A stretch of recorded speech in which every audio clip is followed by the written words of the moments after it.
እንዳልኳችሁ ድርጊቱ መካነ ሰላም ውስጥ ኑር የሚባል መስጊድ አለ።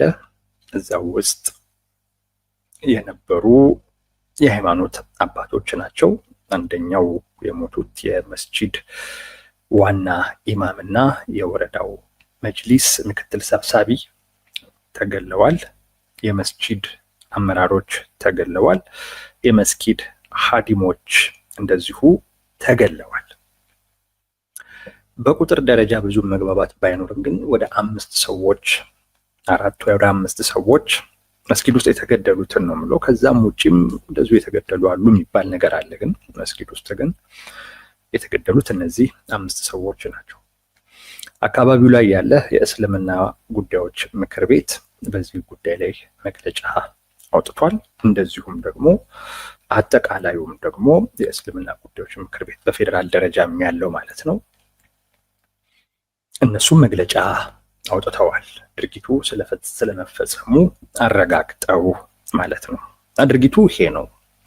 ጦርነት ማለት ግጭት ነበር በመከላከያና ይሄ አፋባሃን በመሰረቱ የፋኖ አደረጃጀቶች በኩል 2 እዞች በጋራ ነው እዛ አካባቢ ላይ ከመከላከያ ጋር ገጠምን ያሉት።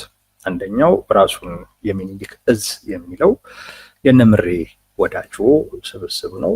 ሌላኛው ደግሞ ራሱን የቴዎድሮስ እዝ የሚለው ደግሞ እነዘመነ ካሴ የሚመሩት በጋራ ኦፕሬሽን እዛ እያደረግን ነው ብለዋል። በዚህ ሂደት ውስጥ ነው እንግዲህ ኑር መስጊድ ውስጥ ገብተው ግድያ የፈጸሙት። ግድያውን የፈጸመው አሁን ያልኳቸው የፋኖ አደረጃጀቶች ናቸው። የቴዎድሮስ እዝ የሚባለው ከጎጃም የመጣው የፋኖ አደረጃጀት ነው ግድያውን የፈጸመው። ይህንን አካባቢው ላይ ያለ የእስልምና ምክር ቤት በግልጽ ስም ጠቅሶ የተናገረው ነው፣ ፋኖ ብለው ማለት ነው። በዛ ደረጃ ነው የገለጹት። በፋኖዎችም በኩል ደግሞ ይህንን ነገር አላደረግንም የሚል ምንም አይነት ነገር አልወጣም። ይልቁንስ ማድረጋቸውን ምክንያታዊ ለማድረግ የተለያየ ማስተባበያ ሲሰጡ ነው የሰማነው። አንዳንዶች ካድሬ እኮ ነው፣ ካድሬ ከሆነ ምንስ ቢሆን ለምንድን ነው ሃይማኖቱ የሚታየው የሚል መከራከሪያ ሲያቀርቡ ይታያል። አንዳንዶች ደግሞ እዛ መከላከያ መሽጎ ስለነበረ በዛ ምክንያት የተፈጸመ ነው የሚሉት ይሄንን ነው እንጂ አልገደልንም የሚል ነገር ከአንደበታቸው ሲወጣ አልተሰማም። ስለዚህ ድርጊቱ ተፈጽሟል። አሁን የጠቀስኳቸው የፋኖ አደረጃጀቶች ድርጊቱን ፈጽመውታል። በራሳቸውም የስልክ ልውውጥ እዚህ ማምጣት ስላልፈለኩ እንጂ ሶሻል ሚዲያ ላይ በደንብ ብዙ ሰዎች እያዩት ያለ የስልክ ልውውጦች ሁሉ አሉ። ከጎጃም መጣ የተባለው የፋኖ አደረጃጀት ድርጊቱን ስለመፈጸሙ የሚመሰክር ማለት ነው፣ የሚመሰክር ነገሮች አሉ። ጦርነቱ ላይ ተሳትፈናል ያሉ የፋኖ አደረጃጀቶች ድርጊቱን ፈጽመውታል። በዚህ በጣም ሰው ተቆጥቶ ትላንትና ላይ በተለይ በጣም ከፍተኛ የሆነ የህዝብ እንቅስቃሴ ነበረ። የህዝቡንም ቁጣ ፈርተው ከዛም በኋላም የመከላከያም እንቅስቃሴም ጭምር ስለነበር አካባቢውን ለቀው ወጥተዋል። ይሄ ነው ያለው ሁኔታ ማለት ነው። ሰው ግን በጣም ተቆጥቷል። በጣም ትልቅ ቁጣ ነው። እንደውም አንዳንድ ነገሮች እየሰሙ ነበር። አማራነት እምነት ከሆነኛ ሙስሊሞችን የሚል መፈክሮች ብዙ ሰማ ነበር። አስታጥቁን ሁሉ የሚል ነገሮች ሲነሱ ነበር። ራሳችንን መከላከል መቻል አለብን። ተደጋጋሚ ጊዜ ነው ይሄ ነገር የተፈጠረብን። ወጣ ላይ እንዲህ ጎንደርም እንደዚሁ ነበር። ስለዚህ አስታጥቁን የሚሉም እንቅስቃሴዎችም ወይም ደግሞ ድምጾችም ጭምር ነበረ። አጠቃላይ ሙስሊሙ ማህበረሰብ ጉዳዩን እምነቱ ላይ የተደረገ ጥቃት አድርጎ ቆጥሮታል፣ አካባቢው ላይ ያለው ማለት ነው። በዛ ደረጃ ነው ጉዳዩን ያየው። ሪአክሽኑም ያንን ነበረ የሚያሳየው። ይሄ መሬት ላይ ያለው ሀቅ ነው።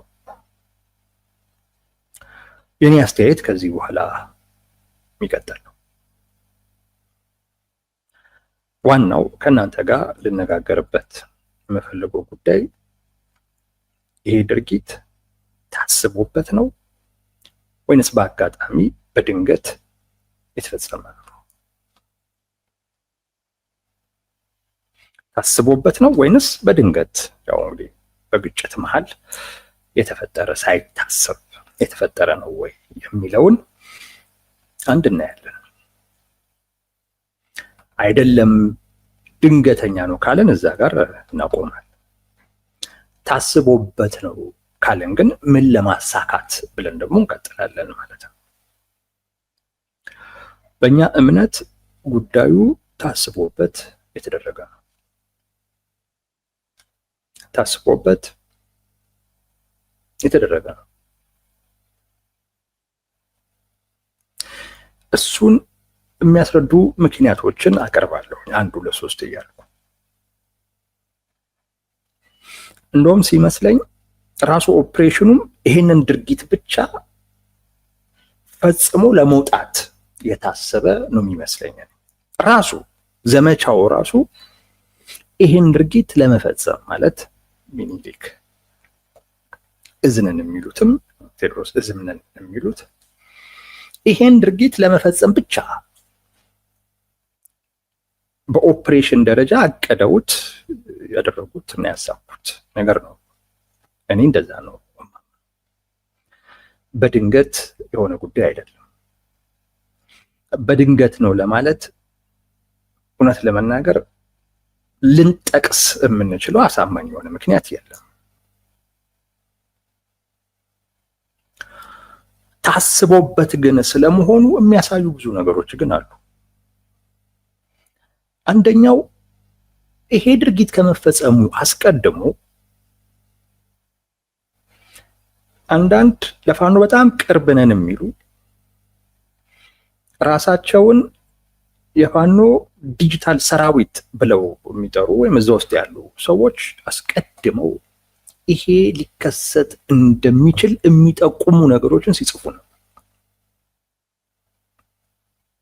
ነበር። መከላከያ እዛ መሽጓል የሚል መስጊዱ ጋር የአካባቢው የሰላምና ጸጥታ ዘርፍ ኃላፊ አሁን ሲመጣበት እንደለመደው መስጊድ ውስጥ ይደበቃል ብለው ሲጽፉ ነበር።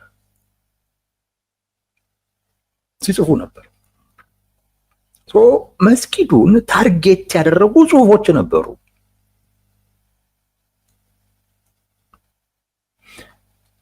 ይሄ የታሰበበት ስለመሆኑ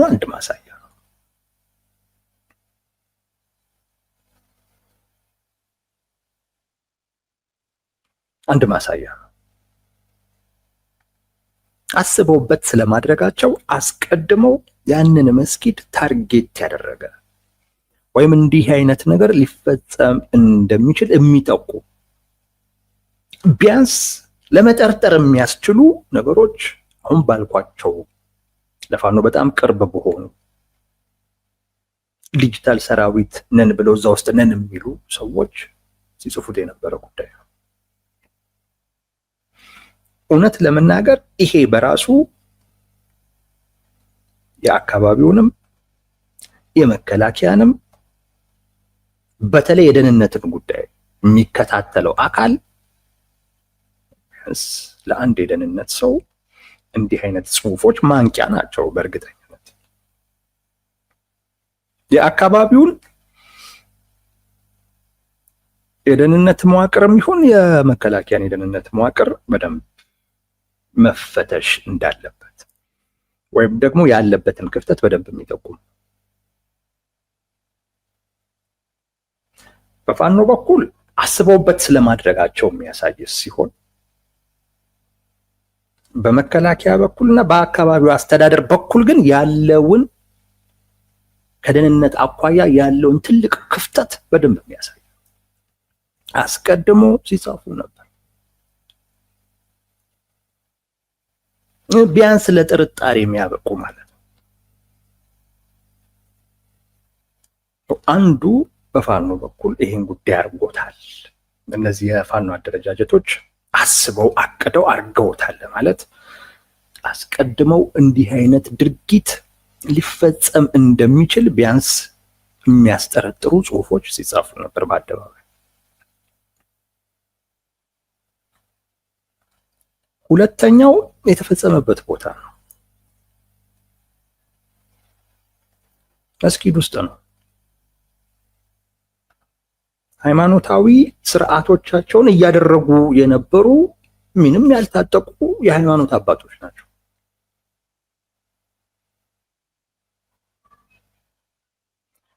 የፈለገ ቢሆን መስጊድ ውስጥ ምን ያስገባሃል? የፈለገ ቢሆን መስጊድ ውስጥ ምን ያስገባሃል? ተልእኮህ ይሄ ካልሆነ ይሄን ለመፈጸም ካልሆነ የመጣኸው መስጊድ ውስጥ እኮ መግባት አያስፈልግም። ከመስጊዱ አመራሮች ጋር ተነጋግሮ ወይ ያሉ አካላቶችን አውጡ ነው ስጡን ነው።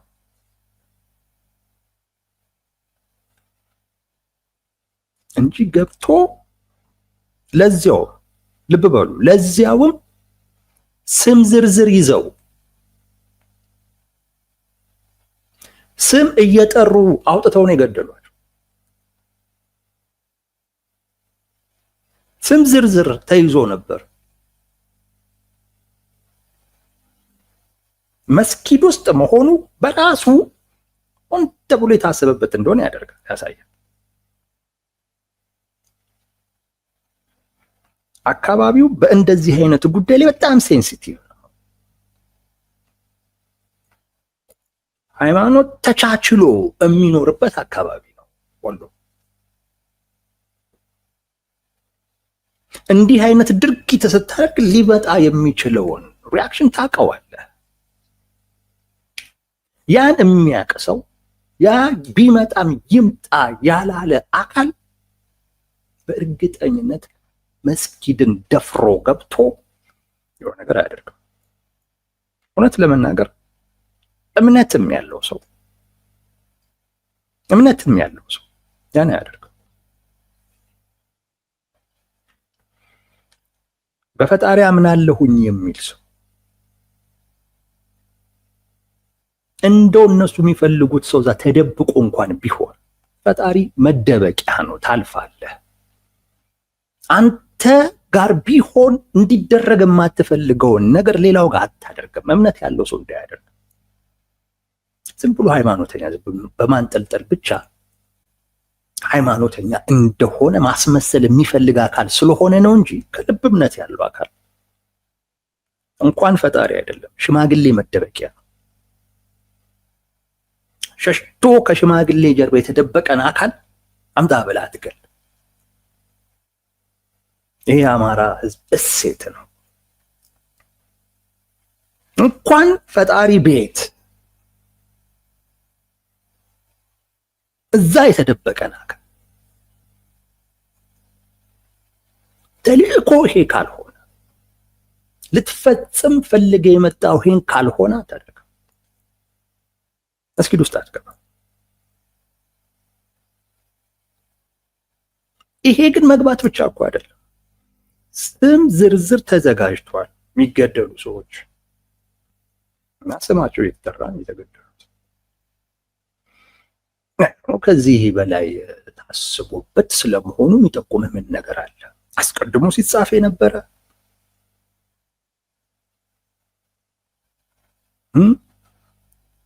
በጣም ህዝቡን ሊያስቆጣ እንደሚችል ለማንም ሰው ግልጽ በሆነ አይነት መንገድ መስጊድ ተደፍሮ ተገብቶ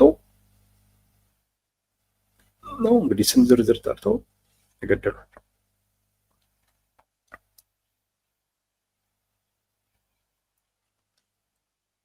ይሄም ከሆነ በኋላ ይቅርታ አልተጠየቀበትም። ሆን ተብሎ ስለመሆኑ ማሳያው ሌላው ይቅርታ አልተጠየቀበትም። አልገደልንም አላሉ። መግደላቸውን አልካዱ። ሊያስተባብሉት ሞከሩ እንጂ ሰው መግደላቸው እርግጥ ነው ማለት ከሆነ በድንገት ከሆነ በአጋጣሚ ከሆነ ምንድነው ሊባል የሚችል? የፋኖ ፍላጎቱ ይሄ አይደለም። ነገር ግን አንዳንድ የሰራዊታችን አባላቶች ከተሰጣቸው ተልእኮ ውጪ ይሄን ነገር ፈጽመዋል። በዚህም ህዝቡ አዝኗል። ይቅርታ እንጠይቃለን። ይሄን ያደረጉ አካላት ላይ ግን እርምጃ እንወስዳለን። ይሄን ይባል ልከ ያላደረከው ከሆነ በድንገት የሆነ ካንተ ፍላጎት ውጪ ከሆነ ካልካድከውም ጉዳዩ በዚህ ደረጃ ህዝብን የሚያስቆጣ በዚህ ደረጃ የአማራን ህዝብ ከፋፍሎ በሃይማኖት ሊያጋጭ የሚችልን ድርጊት ዝም ብላ አታልፎ። አፋብኃ የሚባለው ስብስብ አንድ መግለጫ አላወጣም በዚህ ጉዳይ። አንድ መግለጫ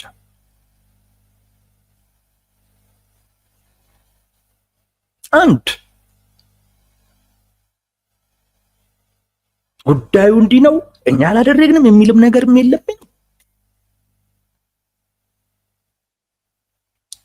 ፈልገ ያላደረግከው ቢሆን ወጥተህ ይህን ያደረጉ አካላትን እርምጃ እንወስዳለን፣ ህዝባችንን ግን ይቅርታ፣ የኛ ፍላጎት ይሄ አይደለም፣ የኛ ዓላማ ይሄ አይደለም። እኮ የሚታወቅ እኮ ነው። አንድ አመራር ሁሉንም የሰራዊት አባላት አይቆጣጠርም። አንዳንድ የሰራዊት አባላቶች ያልተገባ ድርጊት ሊፈጽሙ ይችላል። ታዲያ ለምንድን ነው ተጠያቂ የምታደርገው? ለዛ እኮ ከፍላጎትህ ከተልእኮህ ውጪ ያደረገን አካል ትቀጣለህ። ለድርጊቱ የሚመጥን ቅጣት፣ ወታደራዊ ቅጣት ትሰጣለህ። ተጠያቂነት ይሄን ቢያንስ ያደርጉ ነበረ ነው የምላችሁ። የትኛውም ኃላፊነት ያለበት ኃላፊነት የሚሰማው እና በትክክልም ይሄን ማድረግ ፍላጎቱ ያልነበር ከፍላጎቱ ውጪ በሆነ ከቁጥጥሩ ውጪ በሆነ አይነት መንገድ ግን ይሄ ነገር ተፈጽሞ ስሙ የተነሳ አካል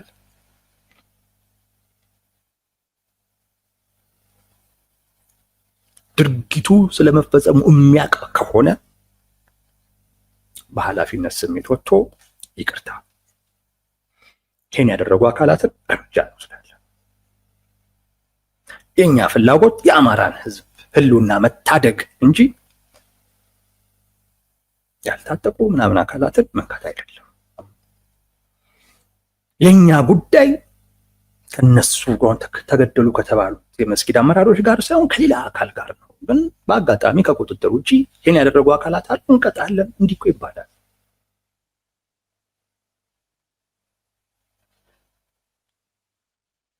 እንዲህ ይባላል። ይሄን አላደረገም። ሆን ብሎ ስለመሆኑ ማሳያው ይሄ ነው። ይሄ ጉዳይ 3 ቀኑ ነው ዛሬ። እንደውም 4ኛው ቀኑ ይመስለኛል። ይሄን ያክል ጊዜ እንጫጫ የራሱ ጉዳይ ብለው ትተውታል። ሆን ብሎ የተደረገ ድርጊት ነው። አንድ አመራር የህዝብ ግንኙነት የሆነ ብርጌድ ይሁን ምናምን ብቻ ታችኛው አደረጃጀት ላይ ያለ ያስተባበለበት መንገድ አለ። ያው ለነሱ ቅርብ የሆኑ ሚዲያዎች ዘግበውታል። ምን ይላል? መከላከያ እዛ መሽጎ ነበር። የሃይማኖት ተቋማትን ምሽግ አድርጓል መከላከያ የሚል ይሄ ማስተባበያ በራሱ ነው የምላችሁ ሆን ተብሎ ድርጊቱን ስለማድረጋቸው ማሳያ ነው። ማስተባበያው በራሱ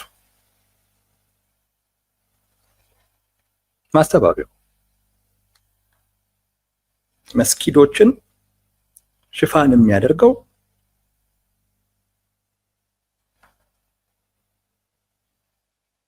ሌላውን ሽፋን ያላደረገው ሙስሊሙ ማህበረሰብ ከመከላከያ ጋር ስለሆነ ነው የሚል ምልከታን ይሰጣል።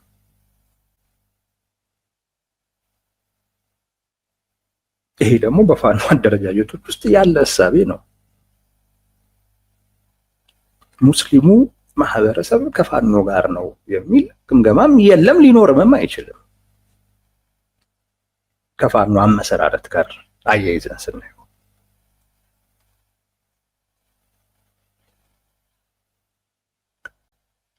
ሙስሊሙን ማህበረሰብ የኔ አይደለም የሚል የሚገፋ አይነት ማስተባበያ ነው እየቀረበ ያለው።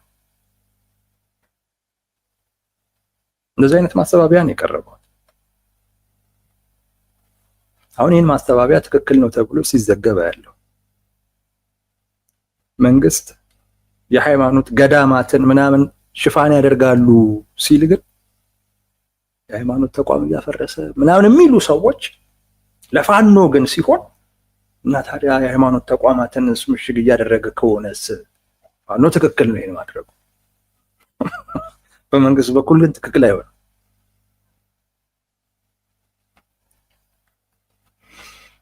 አሁን የጠቀስኳቸው ነገሮች ድርጊቱ ሆን ተብሎ የሆነ ችግር ለመፍጠር ታስቦ የሆነ ዓላማ ለማሳካት ተብሎ አስቀድሞ ታስቦ የተደረገ ድርጊት ነው። በዚህ ጥርጥር እንዳይኖራችሁ ምንድን ነው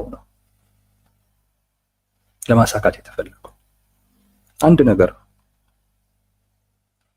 የሃይማኖት ግጭት ለመፍጠር ነው። የሃይማኖት ግጭት ለመፍጠር ነው።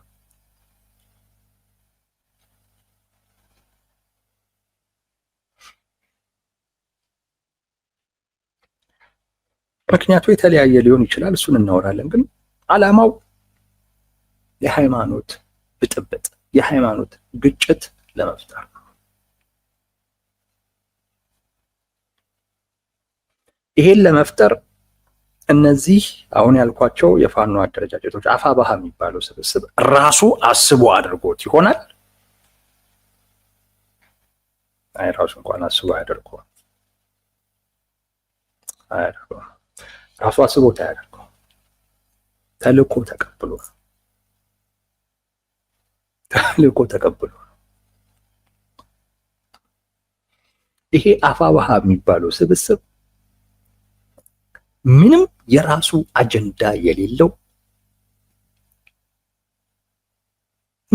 የራሱ አጀንዳ የሌለው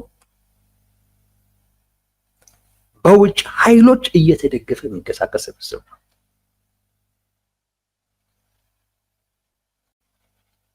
በውጭ ኃይሎች ውጪ ባሉ አካላቶች ተገፍቶ ነው እንዲህ አይነት ነገር ያደረገው። አንደኛው ይሄን ያደረገው ፋኖን መስርቻለሁ አደራጅቻለሁ ብለው አደባባይ ላይ ሲናገሩ የነበሩ ፋኖን የመሰረት ነው ያደራጀ ነው ኦርቶዶክሳዊት ኢትዮጵያን ለመፍጠር ነው ሲሉ የነበሩ ራሳቸውን ሞአንበሳ የሚሉ አካላቶች በእነሱ ፍላጎት ተደርጎ ይሆናል የሚል ግምት አለ።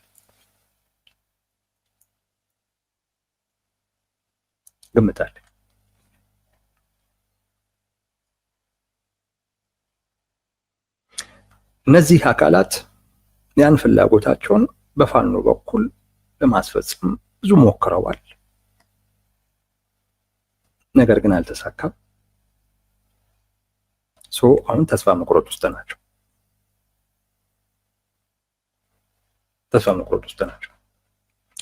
ተስፋ የቆረጠ አካል ደግሞ እንደዚህ አይነት ነገር ያደርጋል። አሁን ይሄ ድርጊት እውነቴን ነው የምላችሁ በትክክል ስለ አማራ ህዝብ የሚጨነቅ ስለ አማራ ህዝብ ህልውና የሚያስብ አካል ይጎዳዋል እንጂ አይጠቅሙም። እነዚህ ሰዎች ይሄ የአማራ ህዝብ ጉዳያቸው ስላልሆነ አፋብኃ የሚባለውን ስብስብ ነው ተላላኪ ስለሆነ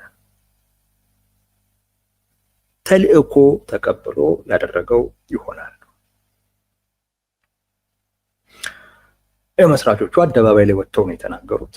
አንድ የፋኖ አመራር ወጥቶ ይሄ ሰውዬ ጤነኛ አይደለም ያለ ሰው የለም። ይሄ ሰውዬ የሚያወራው ነገር ውሸት ነው ያለ ሰው የለም። አንድ የፋኖ አመራር ፋኖን እኛ ነን የመሰረት ነው ከኛ ፍላጎት ውጪ ይሆናል የሚል አመራር ካለ ሰራዊቱን እናስነሳበታለን ሲባል አንድ አመራር ነው ወጥቶ ይሄ ሰውዬ ጤነኛ አይደለም፣ ይሄ ሰውዬ ውሸቱን ነው ያለ የለም። የዛን ሰውዬ ንግግር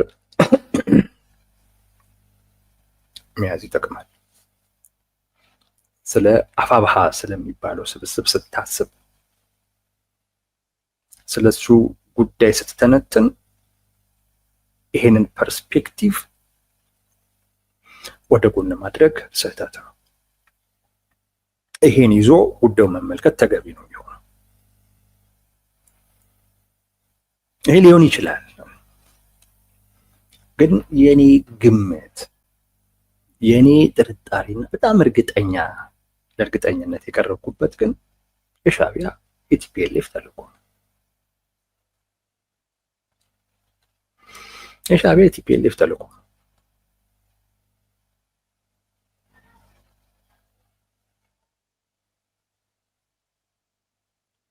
ፋኖ በተልዕኮ ከሆነ ሙስሊሞችን የገደለው ከመከፋፈል ውጪ ምን ጥቅም ያገኛል?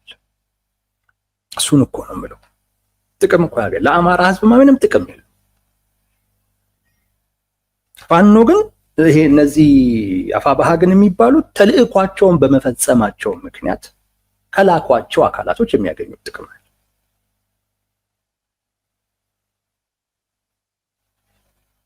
ከላኳቸው አካላቶች ጥቅም ያገኛል እንጂ ፋኖን በራሱማ ብቻውን ከላኪዎቹ ውጪ አድርገ ካየኸው ለምን ይህን ድርጊት ይፈጽማል? ይጎዳዋል እኮ የአማራን ህዝብ ይከፋፍለዋል። ስለዚህ ፋኖ የሚባለው አካል እዛው ሲርመጠመጥ ይኖራታል እንጂ የትም አይደርስም። በተባበረ የአማራ ህዝብ ክንድ ነው ፍላጎቱ ሊሳካ የሚችል። ፋኖ ነው ያደረገው ብለህ ከራሱ ፍላጎት ጋር አያይዘህ ጉዳዩን ብታዩ ትርጉም አይሰጥም።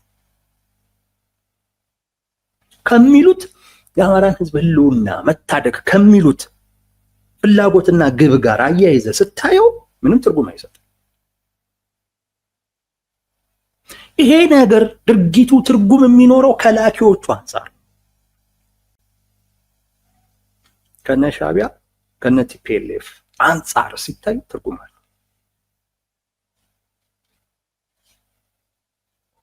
ትርጉም አለው። በአመጽ ተሞክሯል ህዝቡን ለማስነሳት እና መንግስት በውስጣዊ ጉዳዮች እንዲጠመድ ለማድረግ አመጽ ለማስነሳት ተሞክሯል። ይሄ በተቃውሞ ጎራ ውስጥ ያለው አካል ደግሞ ብዙም ጽናትም ያለው አይደለም፣ ቶሎ ነው ተስፋ የሚቆርጠው። በእርግጥ ቲፒኤልኤፍ ሻዕቢያ ነገሮችን በጣም በፍጥነት ማድረግ ስላለባቸው አንድን ነገር ደጋግሞ መደጋገም መሞከር አይኖርባቸው። አመጽ ሞክረዋል፣ አልተሳካም። ዝም ብለህ አትሞክርም። ለምን? የምትፈራው አይነት ጦርነት ከፊት ለፊትህ እየመጣ ነው። ስለዚህ አንድ ነገር እስኪሳካ ብቻ ዝም ብለህ አትደጋግም፣ ትቀያየራለህ። አመጽ ተሞከረ፣ አልሆነም። ጤና ጣቢያ ባለሙያዎችን ለማስነሳት ተሞከረ። መምህራን ለማስነሳት ተሞከረ። የመንግስት ሰራተኛውን ለማስነሳት ተሞከረ። ሰውን ከኑሮ ጋር በተያያዘ ለማስነሳት ተሞከረ። የለም፣ አልተሳካም።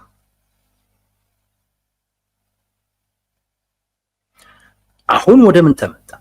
የሃይማኖት ግጭት በመፍጠር መንግስትን እዚህ ውስጣዊ ጉዳይ ላይ እንዲያተኩር ማድረግ። ሻዕቢያም ቲፒኤልኤፍ ጦርነት እንደሚመጣባቸው ያውቃሉ።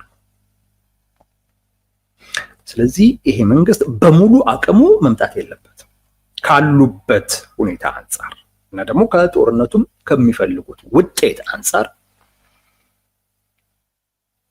በውስጣዊ ጉዳይ ላይ እንዲጠመድ ይፈልጋሉ። ሻዕቢያ ይሄን ተልእኮ የሰጠው ለቲፒኤልኤፍ ነው። ቲፒኤልኤፍ ይሄን ተልእኮ ለፋኖ ሰጥቷል። አማራ ክልል ላይ ጥመድልኝ ብሎ ማለት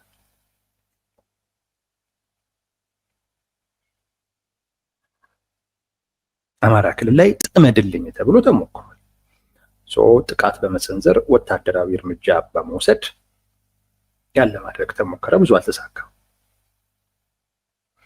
ስለዚህ ህዝቡ በሃይማኖት ሊጋጭ የሚችልበት ቦታ ላይ ስስ ነው የተባለውን ነገር መንካት እና በዛም በሚነሳ የሃይማኖት ግጭት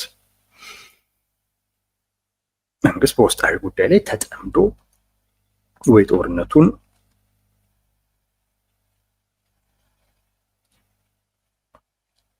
በተከፈለ አቅም በተዳከመ አቅም ሲሄድ ያው የመሸነፍ እድል ይገጥመዋል ነው። በውስጣዊ ጉዳይ መጥመድ ነው አንዱ። ሁለተኛው መንግስትን ደካማ አድርጎ ማሳየት ነው። መንግስትን ደካማ አድርጎ ማሳየት ነው። ያሳያልም። ምንም ይሄ የሚሸፋፈን አይደለም። ቅድም እንዳልኩትኝ ነው። ይሄ ሲታሰብ ይሄ ሲታቀድ አደባባይ ላይ ነው። ሳይደረግ በፊት ይሄ ሊደረግ እንደሚችል ቢያንስ ለመጠርጠር የሚያበቁ አደባባይ ላይ የወጡ ጽሁፎች ነበሩ።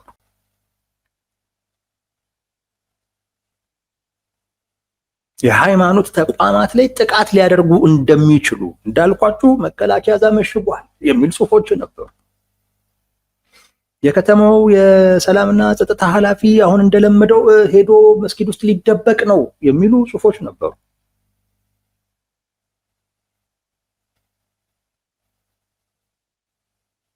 እንደዛ አይነቶች ነበሩ።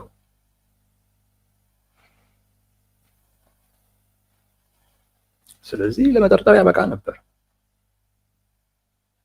ከዛ ውጪም እንደዚህ አይነት ድርጊቶች ሊያስከትሉት የሚችለው ውጤት በጣም አደገኛ ነው። ድንገት ከእጅ ሊወጣ ይችላል። ድንገት ከቁጥጥር ውጪ ሊሆን ይችላል። መንግስት እንዲህ አይነት ነገሮችን ቀድሞ አስቦ የሃይማኖት ቦታዎች የጥቃት ኢላማ እንዳይሆኑ እንዳይጠቁ ለማድረግ መሞከር አለበት። ይሄንን ድክመት ማሳየት ይፈልጋሉ። ያ ማለት ህዝቡ በመንግስት ላይ ያለው እምነት ዝቅ ይላል።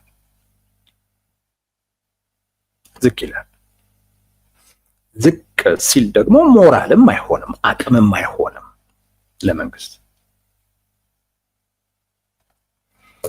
በመንግስት ላይ ያለ እምነትና መተማመን ለመንግስት ሞራል ነው። አንድ ሰው ሲያምንህ ሞራል ነው ይሰጥ። ያ ያመንከው አካል አብሮህ እንዳለ ነው የምታስበው። የሆነ ነገር የማሳካት አቅምህ ይጨምራል። ኢነርጂህ ከፍ ያለ ነው የሚሆነው። መነቃቃትህ ምናምን ከፍ ያለ ነው የሚሆነው። ይሄን መግደል ይፈልጋል። መንግስትን ደካማ አድርጎ ደግሞ ማሳየት በመንግስት ላይ እምነት እንዳይኖርህ ያደርጋል። ህዝቡ ማይተማመንበት መንግስት ማለት ሞራል የሌለው ስብስብ ማለት። ሞራል የሌለው ስብስብ ይልፈሰፈሳል። ሌላው ቅቡልነት ማሳጣት ነው።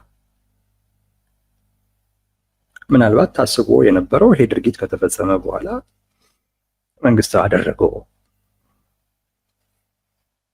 ተብሎ ማስወራት ነው። ግን ያው ሚዲያ ላይ በተወሰደው ብልጫ የፋኖ የሚዲያ ሰራዊት ተከላካይ ሆኖ ነው የከረመው። እንዳይካድ ሆኖ የተፈጸመ ድርጊት በመሆኑ ምክንያት ሰው ቅቡልነት ማሳጣት ነው። ሌላው ወይ መንግስት አደረገው ወይም ደግሞ መንግስት በቸልታ አለፈው መከላከል አልቻለም ምናምን በሚል መንግስት ላይ ያለን ቅቡልነት ማሳነስ ነው። ቅቡልነት ደግሞ የሌለው መንግስት በሙሉ አቅም አይመጣም። ስለዚህ በተለያየ አይነት መንገድ ጠላት ነው የሚሉትን አካል አቅሙን የማሳነስ ፕሮጀክት አለ በሻዕቢያም በቲፒኤልኤፍም በኩል። ይሄንን ደግሞ የሚያስፈጽመው አፋብኃ የሚባለው ስብስብ ነው። አፋብኃ የሚባለው ስብስብ አሁን ላይ አንዳንዶች እያየው ነበረ፣ ጸረ ሙስሊም ነው ምናምን ስትሉ ነው፣ ጸረ አማራ ነው። አፋብኃ የሚባለው ስብስብ ጸረ አማራ፣ የሃይማኖት አባቶችን መግደል እውነቴን ነው እምላችሁ ጸረ ሙስሊም አይደለም የሚያደርገው። ማሰብ ያለባችሁ የሞቱትን ሰዎች ሳይሆን በዛ ግድያ ሊመጣ የሚችለውን ውጤት ነው። የሃይማኖት ግጭት ነው የሚመጣው። ያ ለአማራ የማይጠቅም ጉዳይ ነው።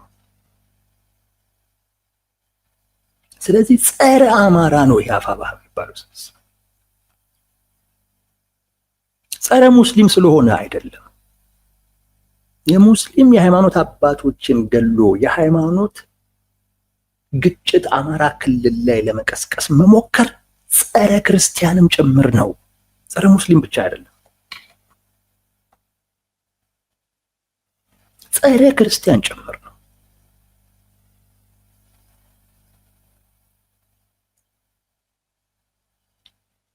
የአማራን ህዝብ እንዳይማር የሚያደርጉት፣ የሚያግቱት፣ የሚዘርፉት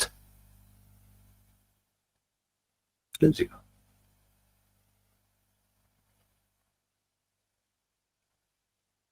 ተልእኮ ያለው ከአማራ ህዝብ ፍላጎትና ጥቅም ጋር እያያያዛችሁ እንዳትተነትኑ ይነሱ።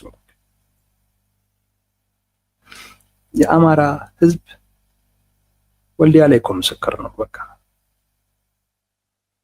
ወጥቶ አልተቀበላቸው። ይኸው መካነ ሰላም ላይ ውጡ ብሎ ነው ያባረራቸው። ውጡ ብሎ እናንተ አማራን አትወክሉ።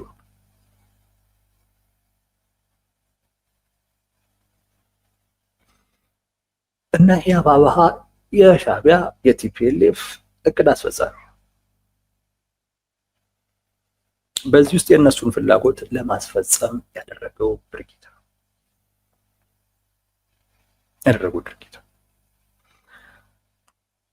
የሆነው የመካነ ሰላሙ ጉዳይ